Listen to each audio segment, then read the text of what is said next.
স্বল্প দুনিয়ার মায়া পইরা আমরা আমাদের রবকে ভুলে গেছি। যে রব আমাদেরকে সৃষ্টি করছেন, যে রব আমাদেরকে রিজিক দিতেছেন, সেই রবকে ভুলে আমরা দুনিয়ার মায়া আসক্ত হয়ে আছি।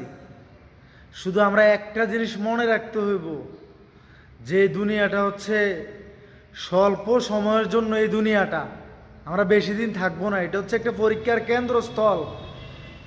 পরীক্ষা শেষ হলে যেমনে ক্লাস থেকে বের করে দেওয়া হয়তো, ঠিক আমাদেরও যখন হায়াতরা শেষ হয়ে যাব আমাদেরকে দুনিয়া থেকে বের করে দেওয়া হবে। তো দুনিয়ার যে আমল, আল্লাহর যে ইবাদত, এগুলো আমরা করতে হবে। আমরা দুনিয়ার তালে পড়ে আমরা অনন্তকালের আখিরাতকে ভুলে গেছি। আমরা আল্লাহর দিক নির্দেশনা মানতে হইব, হালাল খাদ্য খাইতে হইব, এবং আল্লাহর যত ইসলামিক বিধান এগুলো আমরা মাইনা চলতে হইব। আমরা সবসময় এটা মনে রাখতে হইব যে কুল্লু নাফসি যায়িকাতুল মউত, আমরা মৃত্যুর স্বাদ গ্রহণ করিতে হইব। মানে এটা থেকে বাঁচার কোনো উপায় নাই, আমরা মইরা যাইতে হইব, এটা একদম কনফার্ম।